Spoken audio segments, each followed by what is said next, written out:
میرے بھائی تیسری وہ چیز جس کو آپ دعا میں وسیلہ اور واسطہ بنا سکتے ہیں وہ کسی نیک آدمی کی دعا. نیک آدمی کی میرے بھائی کیا دعا. پہلا وسیلہ واسطہ کیا تھا یاد کر لیں, اللہ کے نام اور اللہ کی صفات. دوسرے نمبر پہ اپنا نیک عمل, اور تیسرے نمبر پہ نیک موجود زندہ آدمی کی دعا. نیک موجود زندہ آدمی کی دعا. نیکی کا فیصلہ کون کرے گا؟ اللہ نے تو ہمیں نہیں بتایا, ہم کس سے دعا کروائیں؟ اب اللہ نے تو ہمیں نہیں بتایا کہ یہ نیک ہے کہ نہیں, یہ ولی ہے کہ نہیں. جی شبدوں سے پتا چلے گا. جو غیبی باتیں بتانے کا دعویٰ کرے اس کو ولی مانیں گے, یہ معیار ہے آپ کے ہاں؟ نہیں میرے بھائی. الا ان اولیاء اللہ لا خوف علیہم ولا هم يحزنون الذین آمنوا وكانوا يتقون.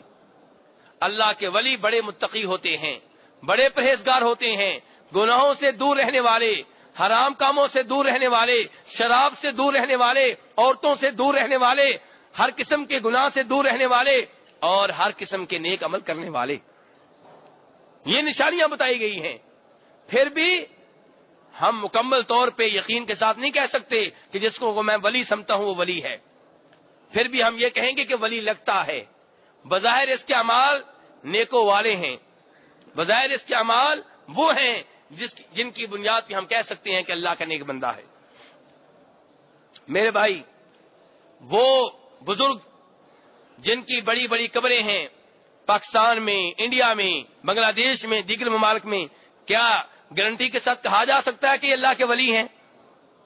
جی آپ متردد ہیں, ششوپن کا شکار ہیں. آئیے آپ کے سامنے ایک حدیث رکھتا ہوں, یہ حدیث آپ کو تردد سے نکال دے گی. یہ حدیث آپ کو بتائے گی کہ آپ کسی کے بارے میں ولی ہونے کی گارنٹی دے سکتے ہیں کہ نہیں. اس حدیث کو روایت کیا امام بخاری رحمہ اللہ نے. غزوہ خیبر کا واقعہ ہے. خیبر مدینہ کے قریب ہے جہاں یہودی رہا کرتے تھے. ان سے جہاد ہو رہا تھا. جہاد میں صحابہ کرام اپنی اپنی استطاعت کے مطابق لڑ رہے تھے, کافروں سے مقابلہ کر رہے تھے. لیکن ایک آدمی ایسا تھا جس کے جہاد کا طریقہ انوکھا تھا. جس انداز میں کافروں کی گردنیں وہ اتار رہا تھا, جس انداز میں بہادری کے جوہر وہ دکھا رہا تھا, کوئی اس کے قریب نہیں پہنچ سکا. اس لیے دیگر صحابہ کرام اس کے اوپر رشک کر رہے تھے, پیار بری نگاہوں سے اسے دیکھ رہے تھے. ہر کوئی سوچ رہا تھا جہاد تو اس نے کیا ہے, جہاد کا حق تو اس نے ادا کیا ہے. میرے بھائی یہ مجاہد کتنا بڑا ولی ہوگا جس کے اوپر صحابہ کرام رشک کر رہے ہیں. صحابہ کرام ولی ہیں کہ نہیں؟ انبیاء کرام علیہم الصلوۃ والسلام کے بعد سب سے بڑے ولی اگر کوئی ہیں تو کون ہیں؟ صحابہ کرام. اور جس کے اوپر صحابہ کرام رشک کر رہے ہوں کتنا بڑا ولی ہوگا. نبی صلی اللہ علیہ وسلم نے جب صحابہ کرام کو اس انداز میں رشک کرتے ہوئے دیکھا, آپ نے کہا کہ یہ آدمی جہنم کی آگ میں جائے گا. دوسروں کے بارے میں ولی ہونے کی گارنٹی دینے والے احباب اور یہ کہنے والے کہ یہ تو پکا ولی ہے, پکا جنتی ہے, بس معاملہ اتنا رہ گیا ہے کہ کیا مجھے جنت میں داخل کرے گا کہ نہیں کرے گا. یہ احباب اس حدیث کو دھیان سے سنیں. آپ کیا فرما رہے ہیں کہ یہ آدمی جہنم میں جائے گا. صحابہ کرام آپ کے الفاظ سن کے حیران رہ گئے, پریشان ہو گئے کہ یہ کیا معاملہ ہے کہ اتنا بڑا مجاہد اور صحابی بھی ہے اور آپ کہہ رہے ہیں کہ جہنم کی آگ میں جلے گا. ایک آدمی نے کہا میں پیچھا کرتا ہوں, دیکھتا ہوں بات کیا ہے, چکر کیا ہے. وہ آدمی اس کے پیچھے پیچھے, اور اس مجاہد نے آگے جا کر کیا کیا, اس کو زخم لگے, صبر نہ کر سکا, درد کو برداشت نہ کر سکا, خودکشی کر لی. اب پیچھا کرنے والا صحابی بھاگا بھاگا واپس آیا اور رسول اکرم صلی اللہ علیہ وسلم کو مخاطب کر کے کہنے لگا, اے اللہ کے رسول, میں گواہی دیتا ہوں کہ آپ واقعی اللہ کے رسول ہیں. آپ نے کہا میرے صحابی کیا ہوا؟ اس انداز میں آج گواہی کیوں دی جا رہی ہے؟ کہنے لگا اللہ کے رسول صلی اللہ علیہ وسلم کہ وہ آدمی جس کے بارے میں آپ نے کہا تھا جہنم کی آگ میں جائے گا، ہمیں آپ کی بات سن کے تعجب ہوا تھا، اس نے خودکشی کی ہے اور آپ کی بات صحیح نکلی ہے، وہ جہنم کی آگ میں جا چکا۔ میرے بھائی اب مجھے بتائیں، اب آپ کس کے ولی ہونے کی گارنٹی دیں گے؟ کیا ولی ہونے کا معیار یہ ہے کہ اس کی قبر کے اوپر 2 منزلہ محل بنا ہوا ہے؟ کیا ولی ہونے کا معیار یہ ہے کہ اس کا سالانہ عرس ہوتا ہے؟ کیا ولی ہونے کا معیار یہ ہے کہ اس کی قبر کے اوپر چادریں چڑھائی جاتی ہیں؟ کیا ولی ہونے کا معیار یہ ہے کہ اس کی قبر کے پاس بہتی دروازہ ہے؟ نہیں میرے بھائی، کسی کے ولی ہونے کی گارنٹی نہیں دے سکتے سوائے ان کے جن کی گارنٹی معصوم صلی اللہ علیہ وسلم نے دی ہے۔ تو میرے بھائی اس لیے آپ دعا کس سے کروائیں گے؟ جس کو آپ ولی سمجھتے ہیں، یقینی طور پہ ولی ہے یا نہیں اللہ بہتر جانتا ہے۔ آپ نے دیکھا کہ گناہوں سے بچتا ہے، داڑھی پوری رکھی ہوئی ہے، شلوار ٹخنوں سے اوپر ہے، شراب کے قریب نہیں جاتا، غیر عورت کے قریب نہیں جاتا، نمازیں پابندی سے پڑھتا ہے، تہجد کا اہتمام کرتا ہے، توحید کے اوپر ہے، سنتے رسول صلی اللہ علیہ وسلم اور آپ کی اتباع کی کوشش کرتا ہے۔ آپ اس سے کہیں گے کہ میرے بھائی میں بیمار ہوں، میرے لیے دعا کرو۔ یہاں پہ آپ نے کس کو واسطہ بنایا ہے؟ اس آدمی کو یا اس آدمی کی دعا کو؟ اس آدمی کی دعا کو واسطہ بنایا گیا ہے، اس کی ذات کو نہیں، اس کی ذات کو نہیں۔ آپ اللہ سے یہ نہیں کہہ رہے کہ یا اللہ اس کا جو تیرے اوپر حق ہے اس کی وجہ سے، اس کے صدقے، اس کے طفیل، نہیں، آپ یہ کہہ رہے ہیں اس آدمی سے کہ تم میرے لیے اللہ سے دعا کرو۔ اور یہاں پہ پھر کس کو واسطہ بنایا جا رہا ہے؟ اس نیک آدمی کی دعا کو، اور یہ نیک آدمی موجود ہے، حاضر ہے، زندہ ہے، قبر میں نہیں ہے۔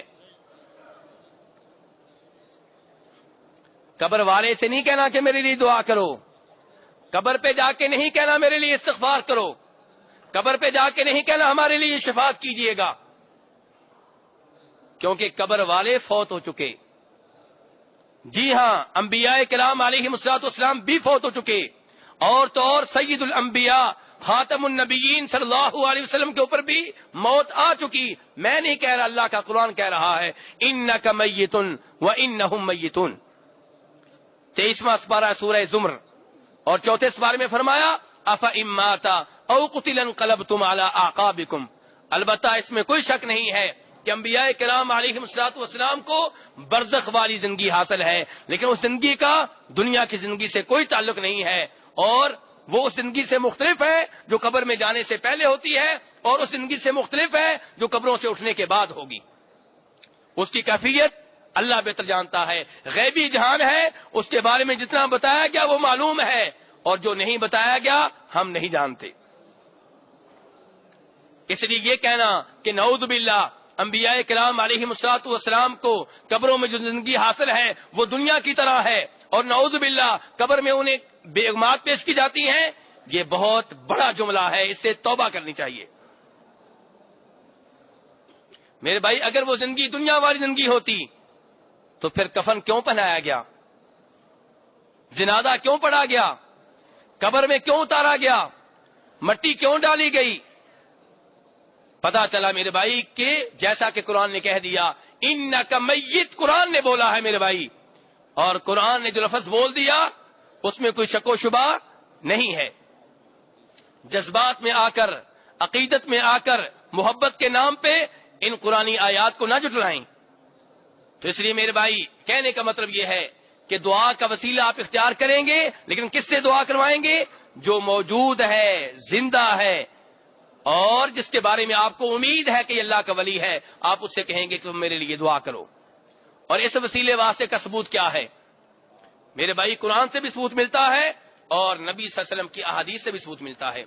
قرآن میں ہے، فرمایا میرے رب نے واستغفر لذنبک وللمؤمنین والمؤمنات، کہ اے نبی صلی اللہ علیہ وسلم آپ مومنوں کے لیے دعائے مغفرت کریں اور مومن عورتوں کے لیے بھی دعائے مغفرت کریں۔ یہ آیت سورہ محمد میں 26ویں سپارے میں موجود ہے۔ سورہ آل عمران میں آپ سے کہا گیا وَلَوْ كُنْتَ فَظًّا غَلِيظَ الْقَلْبِ لَانفَضُّوا مِنْ حَوْلِكَ فَاعْفُ عَنْهُمْ وَاسْتَغْفِرْ لَهُمْ وَشَاوِرْهُمْ فِي الْأَمْرِ، کہ آپ صحابہ اکرام کے لیے دعائے مغفرت کیا کریں، اور آپ دعا کیا کرتے تھے انفرادی طور پہ بھی اور سب لوگوں کے لیے بھی۔ سب لوگوں کے لیے دعا کی مثال وہ حدیث ہے جسے امام بخاری رحمہ اللہ روایت کرتے ہیں جناب انس بن مالک رضی اللہ عنہ سے۔ اسی مسجد نبی کا واقعہ ہے اور اسی سائڈ کا جس سائڈ پہ آپ بیٹھے ہوئے ہیں۔ جناب انس بن مالک فرماتے ہیں کہ نبی صلی اللہ علیہ وسلم خطبہ جمعہ ارشاد فرما رہے تھے، ممبر کے اوپر کھڑے تھے، آپ خطبہ دیا کرتے تھے کھڑے ہو کر بیٹھ کر نہیں۔ فرمایا ممبر پہ کھڑے ہو کے آپ خطبہ ارشاد فرما رہے ہیں، ایک آدمی مسجد میں داخل ہوا اس سائڈ سے جو ممبر کے سامنے تھی۔ ممبر کے سامنے والی سائڈ کون سی ہوئی؟ یہ ہوئی جو آپ کے پاس ہے اس وقت۔ تو اس سائڈ سے ایک صحابی داخل ہوا، خطبے کے دوران کہنے لگا یا رسول اللہ ہلکت المواشی وانقطعت السبل فادعوا اللہ ان یغیثنا، کہ اے رسول اکرم صلی اللہ علیہ وسلم ہمارے مویشی ہلاک ہو رہے ہیں، سفر کرنا ناممکن ہو گیا ہے، قحط سالی ہے، بھوک سے ہم بھی مر رہے ہیں، ہمارے جانور بھی مر رہے ہیں، اللہ تبارک تعالیٰ سے دعا کریں کہ اللہ بارش نازل فرمائے۔ آپ نے ادھر ہی ہاتھ اٹھا دیے، خطبہ جمعہ کے دوران ہاتھ اٹھا دیے اور دعا کی اللہم اسقنا اللہم اغثنا اللہم اسقنا اللہم اغثنا، اے اللہ بارش نازل فرما۔ جناب انس بن مالک فرماتے ہیں کہ جب دعا شروع ہوئی تھی اس سے پہلے آسمان بالکل صاف تھا، آسمان کے اوپر کوئی بادل نہیں تھا، اور جب خطبہ جمعہ کے بعد مسجد سے باہر نکلے تو شدید بارش ہو رہی تھی، اور بارش پر شروع ہوئی تو 6 دن ہوتی ہی رہی۔ اگلے خطبہ جمعہ میں پھر کوئی آدمی داخل ہوا اسی سائڈ سے اور کہا اللہ کے رسول ہم ہلاک ہو گئے، ہمارے مال مویشی تباہ و برباد ہو گئے، سفر کرنا ناممکن ہو گیا، پانی ہی پانی ہے، اللہ سے دعا کریں اللہ یہ بارش روک لے۔ صحابی نے کیا کہا؟ اللہ سے دعا کریں فادعوا اللہ ان یمسک، کہ اللہ تبارک تعالیٰ بارش روک لے۔ یہ نہیں کہا کہ اللہ کے رسول آپ خود ہی روک دیں، آپ مشکل کشا ہیں، آپ حاجت روا ہیں، غوث اعظم ہیں، سب کچھ دے سکتے ہیں، نہیں کہا اللہ سے دعا کریں۔ اور زندہ نبی سے کہا ہے، موجود نبی سے کہا ہے علیہ الصلاۃ والسلام، آپ نے دعا کی اللہم حوالینا ولا علینا، اے اللہ بارش نازل فرما لیکن ہمارے اوپر نہیں، ان کے اوپر جن کو بارش چاہیے، پہاڑوں کے اوپر، ٹیلوں کے اوپر، وادیوں کے اوپر۔ چنانچہ بارش رک گئی۔ میرے بھائی یہاں سے یہ معلوم ہوا کہ صحابہ کرام دعا کے لیے آپ کے پاس آیا کرتے تھے، آپ سے دعا کی درخواست کیا کرتے تھے، اور یہ بھی معلوم ہوا کہ بارش کی دعا کے موقع پہ خطبہ جمعہ کے دوران ہاتھ اٹھا سکتے ہیں۔ میرے وہ بھائی جو یہاں پہ رہتے ہیں یا جو خطبہ جمعہ میں حاضر ہوتے ہیں یا حاضر ہوں گے، وہ دیکھتے ہیں کہ امام صاحب خطبے کے آخر میں خطبے کے دوران دعا کرتے ہیں نا، اور آپ لوگ ہاتھ اٹھا لیتے ہیں ایسے ہی۔ میرے بھائی خطبہ جمعہ کے دوران ہاتھ اٹھانے منع ہیں، یہ ایک حدیث ہے، اور دوسری حدیث بتا رہی ہے کہ بارش کی دعا پہ آپ نے ہاتھ اٹھائے ہیں۔ اب دونوں حدیثوں پہ آپ کیسے عمل کریں گے کہ عام طور پہ خطبہ جمعہ کے دوران ہاتھ اٹھانے منع ہیں، نہیں اٹھائیں گے، کوئی بھی دعا ہو رہی ہو آپ ہاتھ نہیں اٹھائیں گے خطبہ جمعہ کے دوران جو دعا ہو رہی ہو، لیکن خطبہ جمعہ کے دوران جب بارش کی دعا ہوگی تب آپ ہاتھ اٹھائیں گے۔